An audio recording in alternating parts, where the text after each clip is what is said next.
Dear students, I, Suresh Kumar, Principal, Government Senior Secondary School, Boys, am bringing to you a series of lectures on your 10 plus 2 General English course. I am uploading these lectures on my school YouTube channel GSSS Boys School Guru Ar Sahai. And I also request you to subscribe our school YouTube channel and like and view these lectures for your benefit. I also request you to share these lectures to your friends, relatives and other people so that they may also get benefit from these lectures.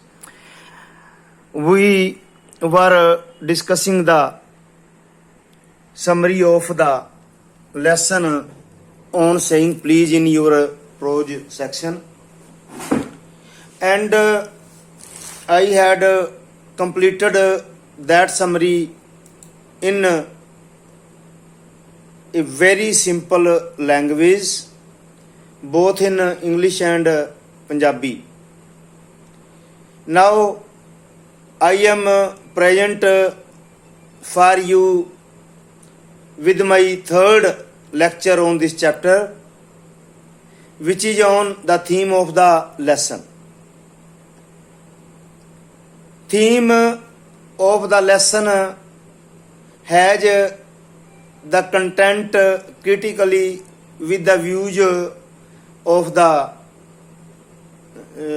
writer, and we should critically examine it and try to enforce in our life with its good content. Now let's come to the point. On saying please, written by A.G. Gardiner, is an interesting lesson. On saying please, जो लेख A.G. Gardiner ने लिखा है, एक रोचक पाठ है.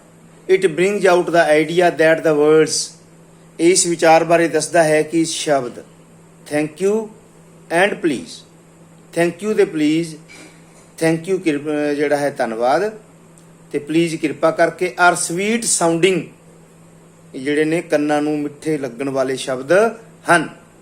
दे coast nothing, ते इन्हां दा कोई पैसा नहीं लगदा, कोई मुल नहीं लगदा. The writer also says that good manners make the machine of our life in a smooth manner. The writer also says that the good manners make the machine of our life run in a smooth manner. ਲੇਖਕ ਦੱਸਦਾ ਹੈ ਕਿ ਜਿਹੜੇ good ਚੰਗੇ ਤੌਰ ਤਰੀਕੇ ਹਨ, ਇਹ ਸਾਡੀ ਜੀਵਨ ਰੂਪੀ ਮਸ਼ੀਨ ਨੂੰ ਗਰੀਸ ਜਾਂ ਤੇਲ ਦੇ ਕੇ ਇਸ ਨੂੰ ਠੀਕ ਢੰਗ ਦੇ ਨਾਲ ਆਰਾਮ ਨਾਲ ਚੱਲਣ ਦੇ ਵਿੱਚ ਮਦਦ ਕਰਦੇ ਹਨ, ਚਲਾਉਂਦੇ ਹਨ. ਦੇ ਗਰੀਸ ਐਂਡ ਆਇਲ ਇਟ, ਉਹ ਇਸ ਨੂੰ ਤੇਲ ਦਿੰਦੇ ਹਨ ਤੇ ਗਰੀਸ ਦਿੰਦੇ ਹਨ. People of good manners spread sweetness and happiness, ਜਿਹੜੇ ਲੋਕ ਨੇ ਜਿਨ੍ਹਾਂ ਦੇ ਤੌਰ ਤਰੀਕੇ ਵਧੀਆ ਹੁੰਦੇ ਹਨ, ਉਹ ਹਰ ਪਾਸੇ ਮਿਠਾਸ ਤੇ ਖੁਸ਼ੀ ਦਾ ਪਸਾਰਾ ਕਰਦੇ ਹਨ. ਰਿਊਡ ਬਿਹੇਵੀਅਰ ਇਜ਼ ਲਾਈਕਡ ਬਾਈ ਨਨ, ਤੇ ਜਿਹੜਾ ਰੁੱਖਾ ਵਤੀਰਾ ਹੈ ਉਸ ਨੂੰ ਕੋਈ ਪਸੰਦ ਨਹੀਂ ਕਰਦਾ. ਬੈਡ ਮੈਨਰਸ ਇਨਫੈਕਟ ਦਾ ਵਰਲਡ, ਜਿਹੜੇ ਬੁਰੇ ਤੌਰ ਤਰੀਕੇ ਹੁੰਦੇ ਹਨ, ਬੁਰੀਆਂ ਆਦਤਾਂ ਹੁੰਦੀਆਂ ਹਨ, ਉਹ ਆਪਣੇ ਜਿਹੜਾ ਹੈ ਦੁਨੀਆ ਦੇ ਵਿੱਚ ਗੰਧਲਾਪਨ ਜਾਂ ਦੂਸ਼ਣ ਪੈਦਾ ਕਰਦੇ ਹਨ. Sometimes a vicious circle is started by a few people, ਕਈ ਵਾਰੀ ਕੁਝ ਕੁ ਲੋਕਾਂ ਦੇ ਦੁਆਰਾ ਇੱਕ ਕੁਚੱਕਰ ਜਿਹੜਾ ਹੈ ਬੈਡ ਮੈਨਰਸ ਦਾ, ਉਹ ਸ਼ੁਰੂ ਕਰ ਦਿੱਤਾ ਜਾਂਦਾ ਹੈ. ਹਾਂਜੀ, a vicious circle of bad manners, of bad manners. ਹਾਂਜੀ, the writer also brings out the idea that, ਲੇਖਕ ਇਸ ਵਿਚਾਰ ਦੇ ਬਾਰੇ ਵੀ ਦੱਸਦਾ ਹੈ ਕਿ good manners and that good manners and courtesy are our social needs, ਕਿ ਚੰਗੇ ਤੌਰ ਤਰੀਕੇ ਤੇ ਕਿਸੇ ਦੇ ਪ੍ਰਤੀ ਸਾਊ ਹੋਣਾ ਇਹ ਸਾਡੀ ਸਮਾਜਿਕ ਜ਼ਰੂਰਤਾਂ ਹਨ। the law does not become the guardian of our social sentiments, ਤੇ ਜਿਹੜਾ ਕਾਨੂੰਨ ਹੈ ਸਾਡੇ ਉਹ ਸਮਾਜਿਕ ਭਾਵਨਾਵਾਂ ਦਾ ਰਖਵਾਲਾ ਨਹੀਂ ਬਣਦਾ। it is not necessary to say please by law, ਕਾਨੂੰਨ ਦੇ ਦੁਆਰਾ ਜਿਹੜਾ ਹੈ ਕਿਸੇ ਨੂੰ ਪਲੀਜ਼ ਕਿਹਾ ਜਾਣਾ ਇਹ ਕਾਨੂੰਨ ਦੇ ਦੁਆਰਾ ਜਿਹੜਾ ਹੈ ਕੋਈ ਜ਼ਰੂਰੀ ਨਹੀਂ ਹੈ। rude behavior is not an offense, ਤੇ ਰੁੱਖਾ ਤੌਰ ਤਰੀਕਾ ਜਿਹੜਾ ਹੈ ਰੁੱਖਾ ਵਤੀਰਾ ਹੈ ਉਹ ਕੋਈ ਅਪਰਾਧ ਨਹੀਂ ਹੈ। A man of bad manner is disliked by everyone, ਜਿਹੜੇ ਬੁਰੇ ਤੌਰ ਤਰੀਕਿਆਂ ਦਾ ਬੁਰੀਆਂ ਆਦਤਾਂ ਵਾਲਾ ਵਿਅਕਤੀ ਹੁੰਦਾ ਹੈ ਉਸ ਨੂੰ ਕੋਈ ਵੀ ਪਸੰਦ ਨਹੀਂ ਕਰਦਾ, ਉਸ ਨੂੰ ਸਾਰੇ ਨਾਪਸੰਦ ਕਰਦੇ ਹਨ। The law does not permit us to hit back a person who does not say please, ਕਾਨੂੰਨ ਸਾਨੂੰ ਇਸ ਗੱਲ ਦੀ ਆਗਿਆ ਨਹੀਂ ਦਿੰਦਾ ਕਿ ਜਿਹੜਾ ਕੋਈ ਪਲੀਜ਼ ਸ਼ਬਦ ਦੀ ਵਰਤੋਂ ਨਹੀਂ ਕਰਦਾ ਉਸ ਨੂੰ ਵਾਪਸ ਮਾਰ ਕੇ ਵਾਪਸ ਸੁੱਟਿਆ ਜਾਵੇ। Victimization due to bad manners can not be corrected by law, ਤੇ ਜਿਹੜਾ ਵਿਕਟਿਮਾਈਜੇਸ਼ਨ ਹੁੰਦਾ ਕਿਸੇ ਨੂੰ ਪੀੜਤ ਕਰਨਾ, ਮਤਲਬ ਕਿਸੇ ਦਾ ਮਤਲਬ ਬੁਰੀਆਂ ਆਦਤਾਂ ਕਰਕੇ ਪੀੜਤ ਹੋਣਾ ਜਿਹੜਾ ਹੈ ਇਸ ਨੂੰ ਕਾਨੂੰਨ ਦੇ ਦੁਆਰਾ ਠੀਕ ਨਹੀਂ ਕੀਤਾ ਜਾ ਸਕਦਾ। But bad manners create a chain of reaction, ਪਰੰਤੂ ਜਿਹੜੇ ਤੌਰ ਤੇ ਬੁਰੀਆਂ ਆਦਤਾਂ ਨੇ ਬੁਰੇ ਤੌਰ ਤਰੀਕੇ ਨੇ ਉਹ ਇੱਕ ਜਿਹੜੀ ਹੈ ਉਹ ਬੁਰੀਆਂ ਚੀਜ਼ਾਂ ਦੀ ਮਾੜੀਆਂ ਚੀਜ਼ਾਂ ਦੀ ਇੱਕ ਲੜੀ ਸ਼ੁਰੂ ਕਰ ਦਿੰਦੇ ਹਨ, ਇੱਕ ਚੈਨ ਬਣਾ ਦਿੰਦੇ ਹਨ। But bad manners create a chain of reaction, ਪ੍ਰਤੀਕਿਰਿਆ ਦੀ ਇੱਕ ਚੇਨ ਬਣਾ ਦਿੰਦੇ ਹਨ। A man of good manners may get cooperation from others in a nice manner, ਤੇ ਇੱਕ ਚੰਗੇ ਤੌਰ ਤਰੀਕਿਆਂ ਵਾਲਾ ਵਿਅਕਤੀ ਹੈ ਉਹ ਬੜੇ ਵਧੀਆ ਢੰਗ ਦੇ ਨਾਲ ਜਿਹੜਾ ਹੈ ਉਹ ਦੂਸਰਿਆਂ ਤੋਂ ਸਹਿਯੋਗ ਜਿਹੜਾ ਹੈ ਉਹ ਪਾ ਲੈਂਦਾ ਹੈ।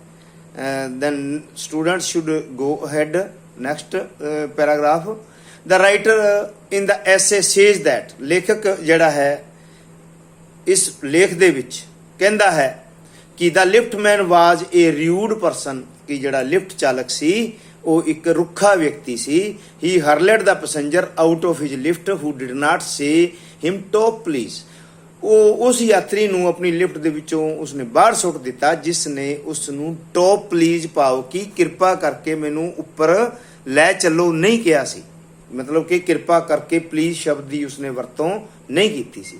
ਵੀ can not justify the action of the liftman, ਅਸੀਂ ਜਿਹੜਾ ਹੈ ਲਿਫਟ ਚਾਲਕ ਦੇ ਇਸ ਕੰਮ ਨੂੰ ਜਸਟੀਫਾਈ ਨਹੀਂ ਕਰ ਸਕਦੇ, ਇਸ ਨੂੰ ਨਿਆਂ ਸੰਗਤ ਨਹੀਂ ਠਹਿਰਾ ਸਕਦੇ।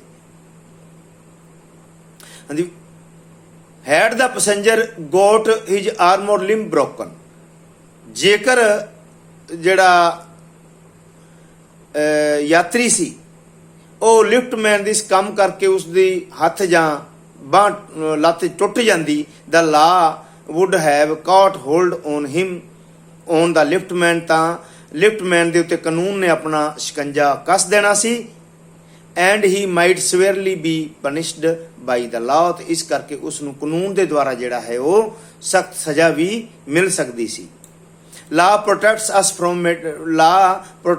from material attack, ਕਾਨੂੰਨ ਜਿਹੜਾ ਹੈ ਸਾਡਾ ਜਿਹੜਾ ਫਿਜ਼ੀਕਲ ਮੈਟੀਰੀਅਲ ਔਰ physical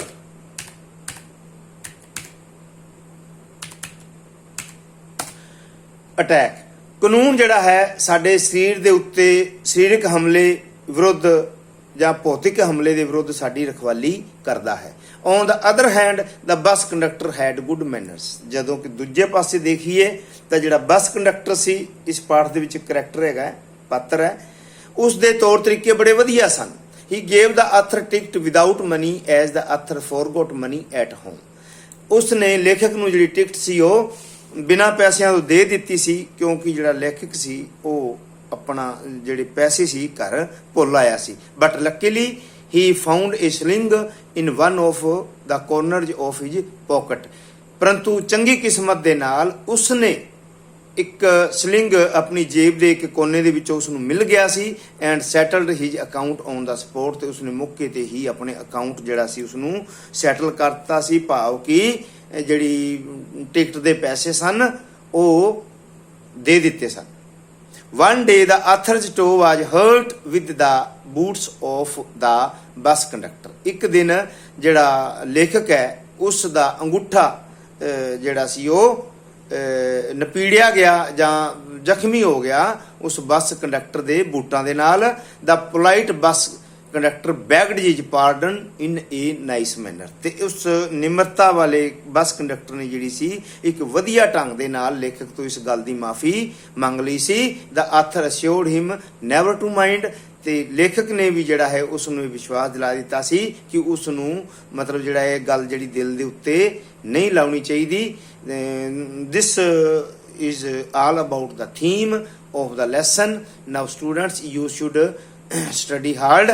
I am taking you to the overview of my question prepared on computer. Let's go to the computer screen. Now see, I am scrolling up and down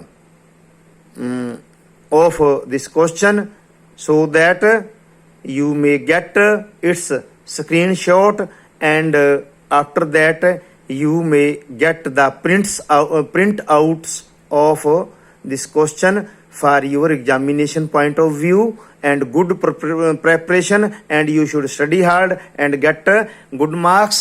Now I also advise you to stay home, stay safe from the corona pandemic, and you should not show any negligence in this matter.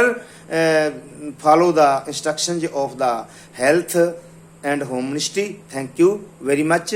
Okay.